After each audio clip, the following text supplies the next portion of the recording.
Finders Keepers by Stephen Marlowe, writing as Milton Lesser, originally published in Fantastic Universe, June-July 1953.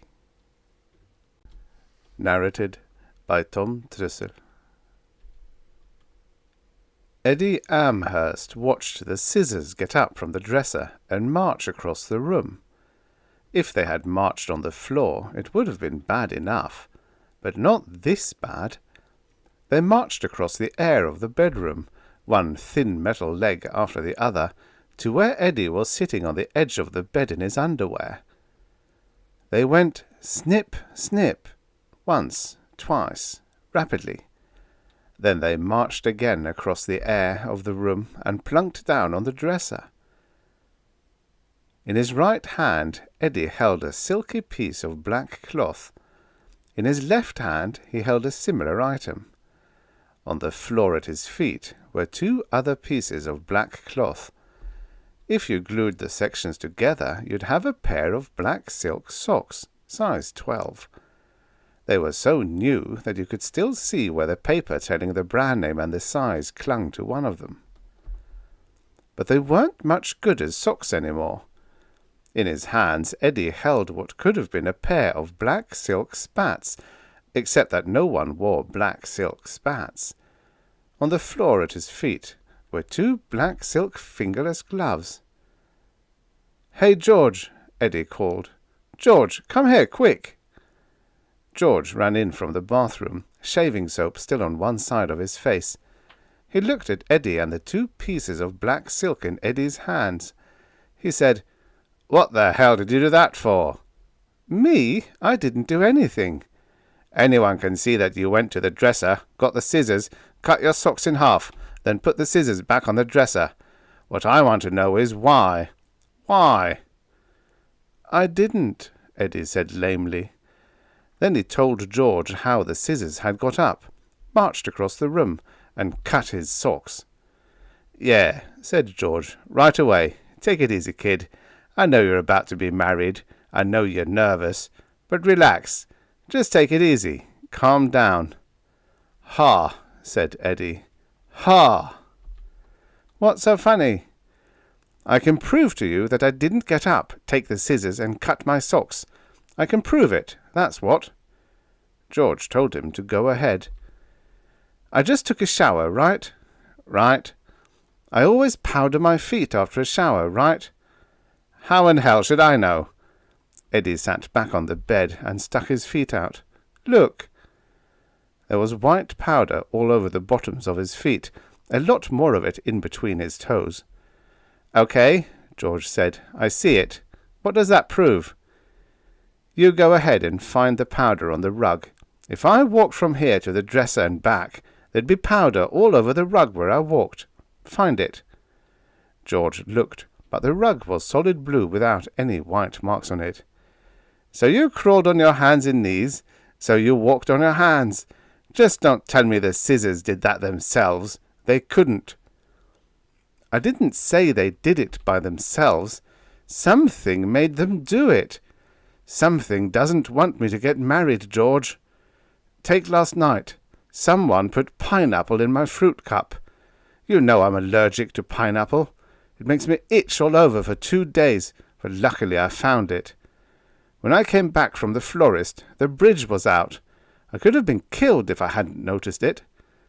George shook his head. "The bridge was not out. I went back and looked for myself later. You went the long way for nothing because the bridge is standing as it always stood. Did you hear anything over the radio about the bridge being out?" "No." "There wasn't even any rain, Eddie boy. You're just nervous. You're imagining things. Judy will have a nervous wreck on her hands if you keep this up.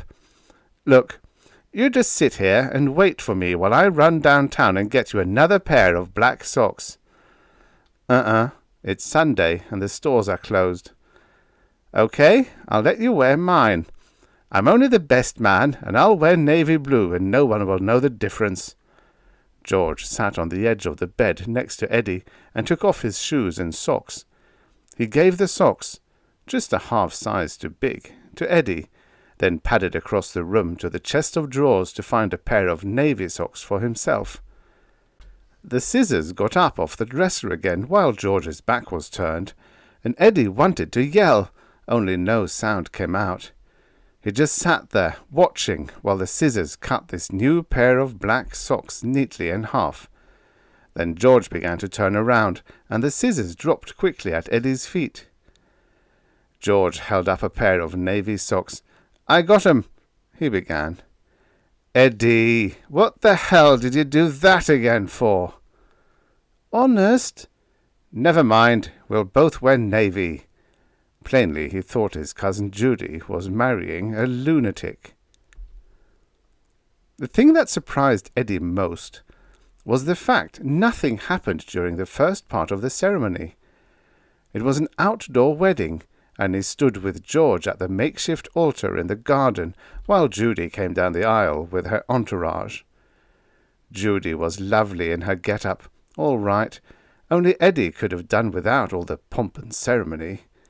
And lately there'd been something about Judy, little meannesses, some annoying petulances, which had left Eddie on the irritable side.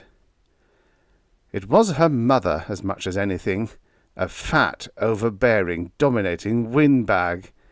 "Eddie boy, stop talking to yourself that way about your future mother-in-law." "Why should you? Go ahead, keep thinking like that if it's what you feel. Assert yourself." "Who said that?" "Said what?" George wanted to know. "I didn't hear anyone. And be quiet, Eddie. People are looking at you." "You don't have to be quiet unless you really want to. Don't let them rope you into anything, Eddie. It still isn't too late." Eddie looked in vain for the source of the voice, but everyone around him seemed so utterly unperturbed that he could only conclude that he was hearing things. Could this have been the voice of his conscience, telling him to get out while the getting was good? "Conscience, schmonscience. No such thing, Eddie. It's me." "Well, who are you?" George said, "Will you shut up, Eddie? Everyone's staring." After that, it wasn't easy. Judy joined him at the altar, but he listened to the ceremony with only one ear. With the other, he tried to pay attention to the voice which he alone heard. Since it continued, and since he was the only one who heard it, he concluded quite logically that he was going off his rocker.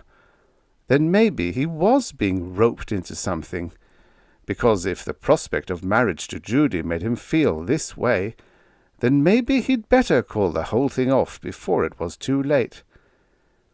Or had the strange voice put that idea into his head? Come to think of it, here was a nice, pleasant female voice.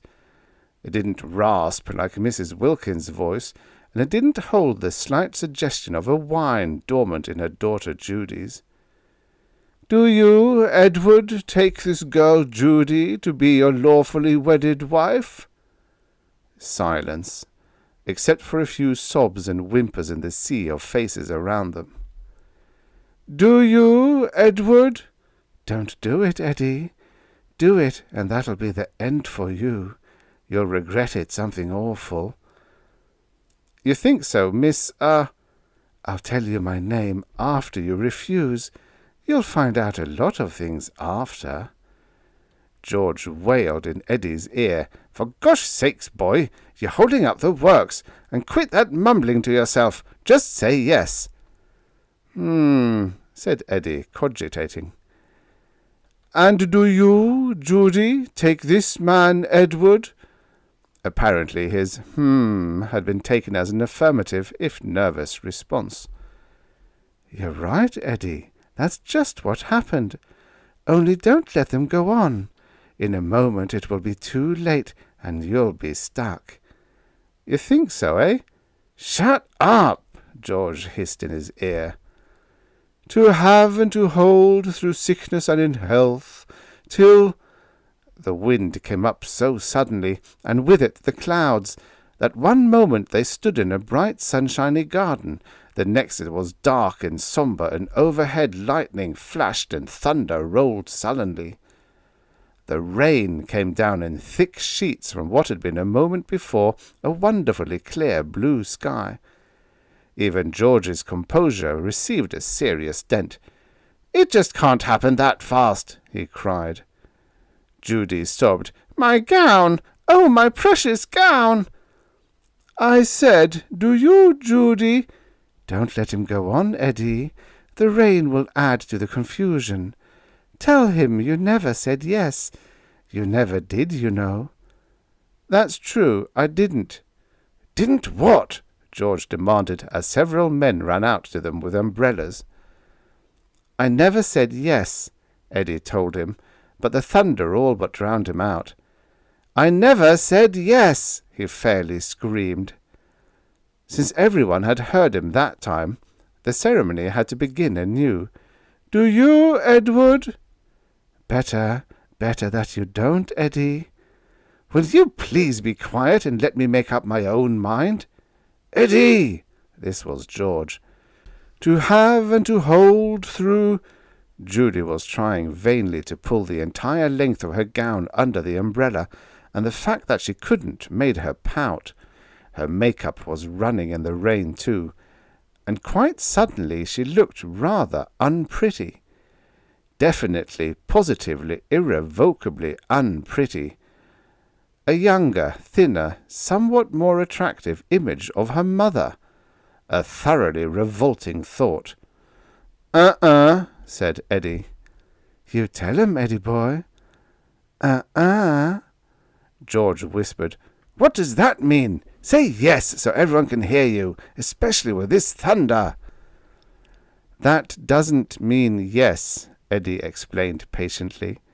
But then, because the thunder roared still louder, he shouted, "In fact, it means the opposite of yes." "You tell him, Eddie." "It means that this is all a mistake. I will not marry Judy. The answer to the question is no, no, no." No one did anything. They all just stood there, looking at him, and Judy even forgot to see how the rain was ruining her gown. Eddie became embarrassed. They all just stared. Presently he kissed Judy's cheek politely, said he was sorry, turned on his heel, and strode down the muddy aisle. Everyone looked, but no one tried to stop him. The voice said, "You told him, Eddie. You sure told him." He took a hot shower, and it made him feel much better. When he finished and got into a pair of dungarees and a T-shirt and lit a cigarette, the bell rang. It was George. "I ought to punch your nose, Eddie Amhurst." "Don't let him talk that way, Eddie." Until now the voice had been silent since the ruined ceremony. "Don't talk to me that way. Just because she was your cousin and just because you introduced us on a blind date." Splat! Something hit Eddie's nose, just as had been predicted, and he sat down on the floor. "He hit you! Get up and knock the stuffing out of him, Eddie." Eddie's nose bled easily. It was bleeding now. He stood up, and George hit him again, and then his nose was bleeding more than ever. This time Eddie sat there and did not try to get up. He knew there were about 9 quarts of blood in his body, and he must have lost at least a quart by now. George readjusted his high hat. He took a step towards the door, but never reached it. A big redwood bookend took off from the end table and thudded against the side of his head. His high hat fell off, and he sat down next to Eddie, muttering something about hitting him from behind. The voice said, "I couldn't bear to let you take a beating. If you can't defend yourself, then I've got to do it for you." For the first time, a concrete thought on all this came to Eddie. Perhaps it was a girl. Just an ordinary girl, only she was invisible. He had seen a movie once, and while the invisible man in it had remained invisible, if you put some clothing on him, you could see his shape. Eddie ran around the room with George's high hat, trying to find an invisible head.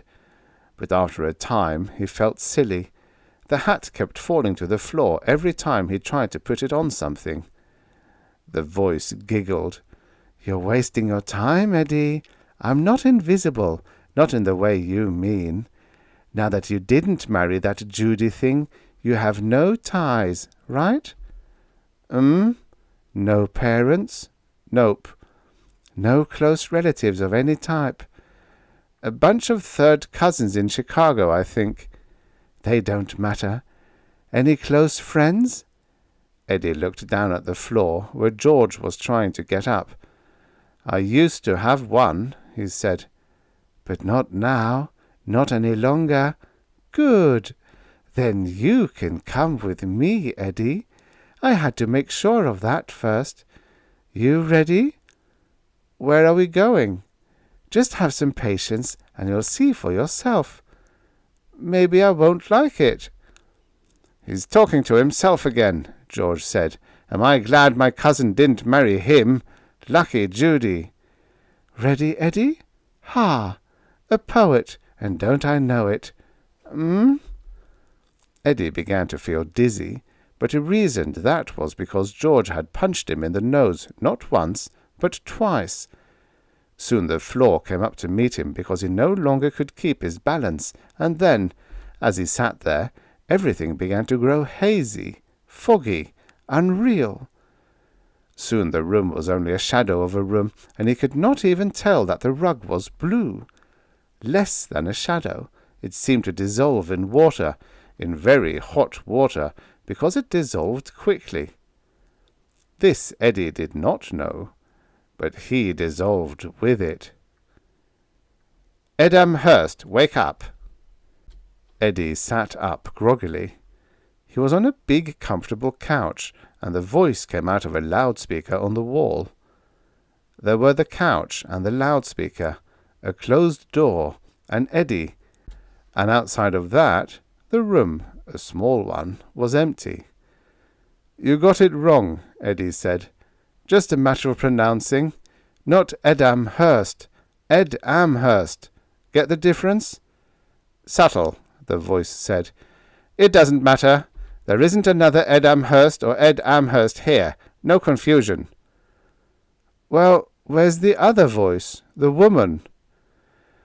"Early cultural trait," the voice mused. "High sex identification. Eve did nothing to assert her femininity, yet he knew the voice for a woman's. Interesting, extremely interesting. Of course she's a woman. The timbre isn't that much different for you to know it as a certainty ever. High sex identification in your time, young man. If I simply heard Eve's voice, I'd never know her sex, not just from her voice. Well, she is a woman. Certainly, certainly, and a mighty troublesome one. First time something like this has happened in nearly 1,000 years. What do you think we ought to do?" "How the heck should I know? I don't even know what happened." "True, true. I'd forgotten you were no telepath. I wonder if telepathy came in when high sex identification began to wane. No, hardly possible. Ebe is obviously a throwback, and she has both. Intriguing." The door opened, and a woman entered the room. She was dressed in shorts and some sort of negligible halter. She walked across the room to the loudspeaker, and Eddie, who had, armed with a tape measure, once judged a local beauty contest, was sure she was the most beautiful woman he had ever seen. She said, "I'd better shut that thing off before Rajuz lulls you to sleep with all his scientific talk."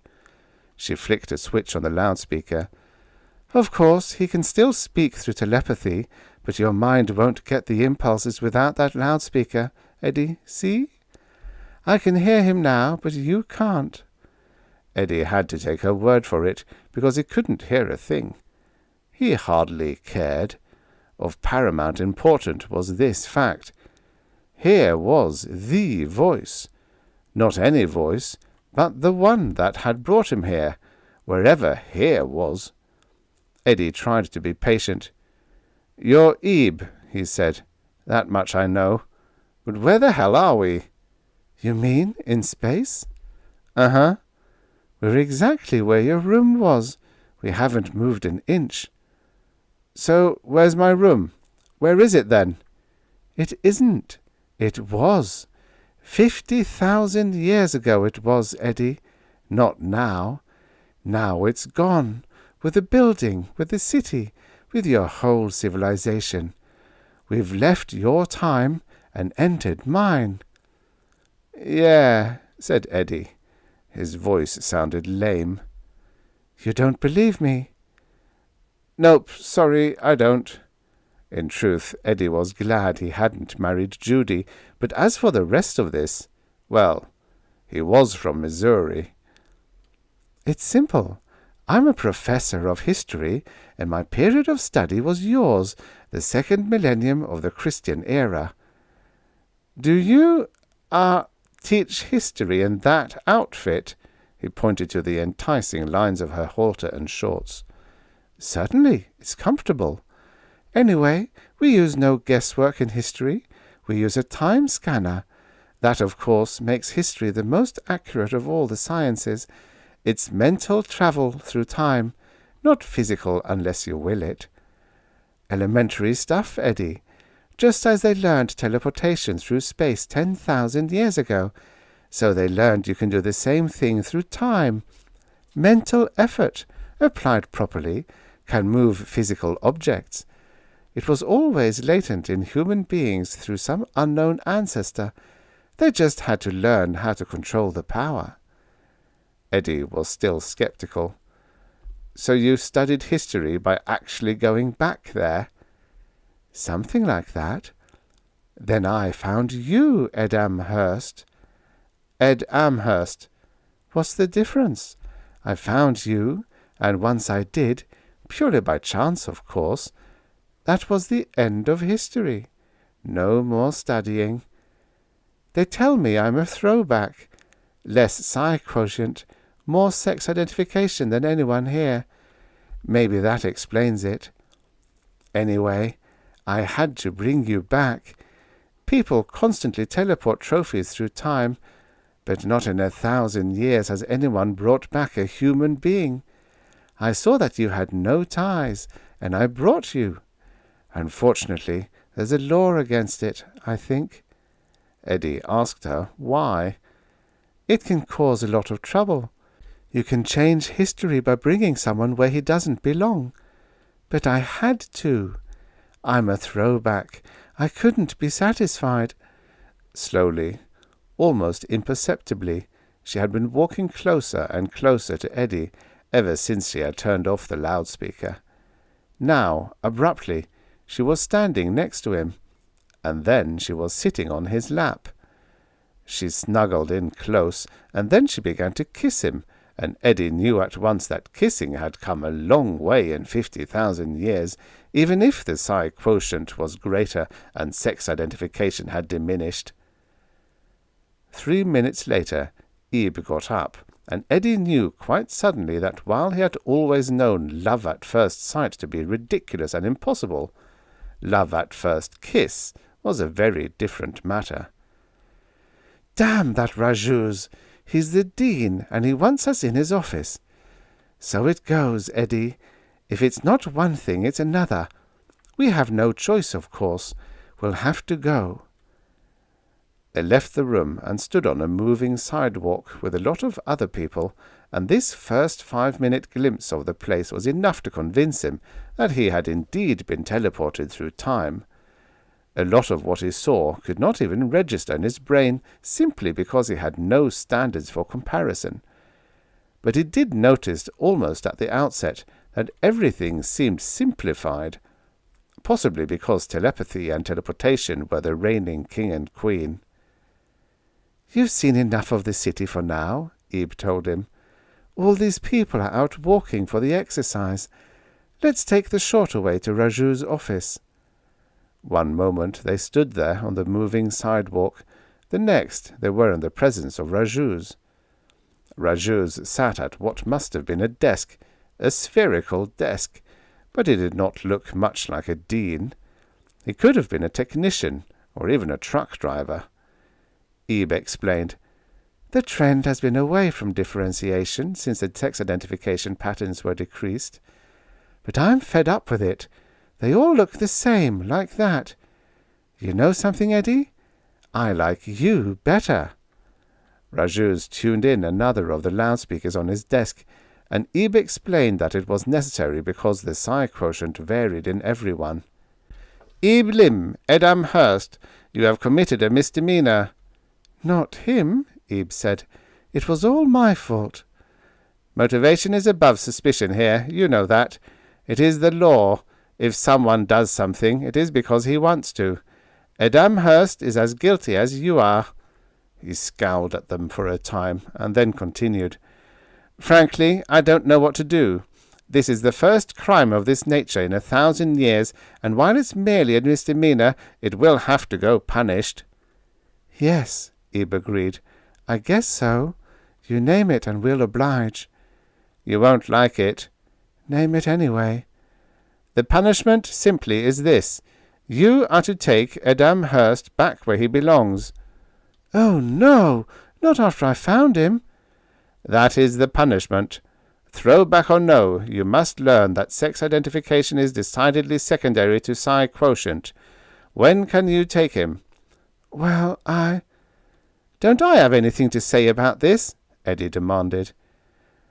"A feeble bit at best. Just sit still and listen, young man." "I suppose I can take him this afternoon if the scanner room is vacant." "It will be vacant, we'll see to that. I'm glad you're being sensible about this whole unhappy affair, Iblim." "What are you so cheerful about?" Eddie said. They stood in the scanner room, and the girl was humming a little tune. "Don't worry, Ed Amhurst."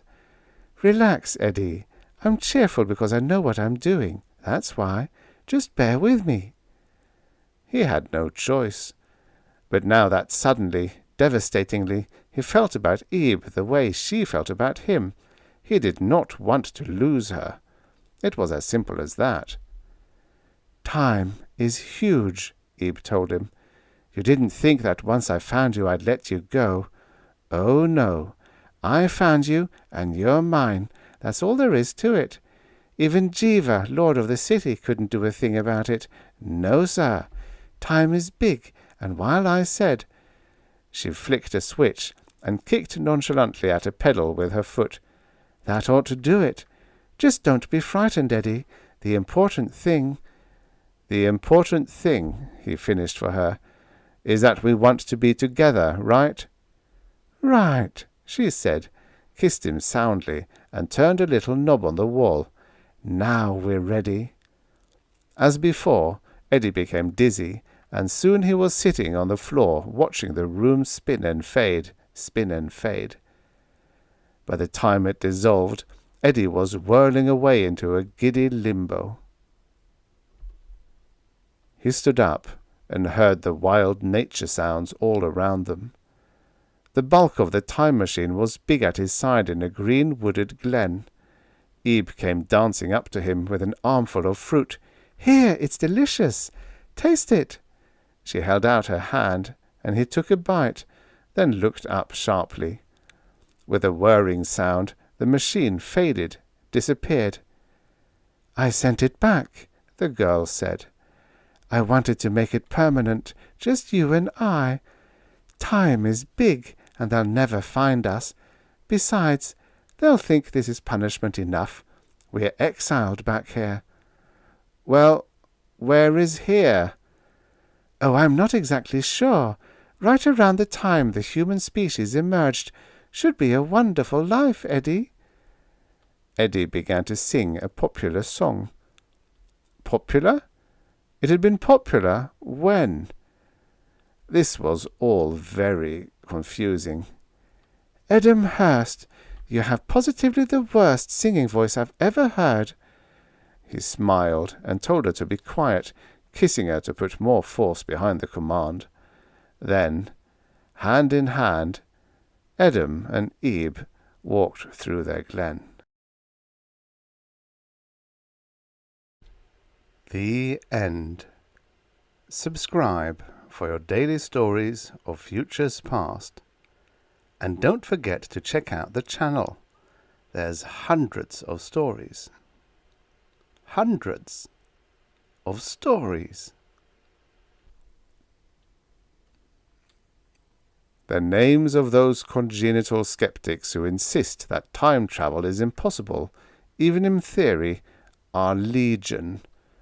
Nor is their stand difficult to comprehend. They say that no man or woman has yet travelled backward to meet a younger him or herself face to face. They say this is immutable paradox. And by way of clincher, they add a query as to why, if time travel is to come, has it never happened? Why haven't we recorded instances of visitations from the future? However, those in favour of time travel have answers ready and waiting. These optimists use the parallel universe theory to meet the first question. Such return, they claim, would immediately cause a forking of the earthways, leaving our version of the world untrodden by time-travelling feet. As to the clincher, the counter-question with a how do we know we haven't had such visitors? Time travel, when it comes, will come in a far distant future. At such a distance, the mere 6,000 years of recorded human history is a mere fly-speck on the annals of Earth. So why should this tiny dot in the continuum have been favoured?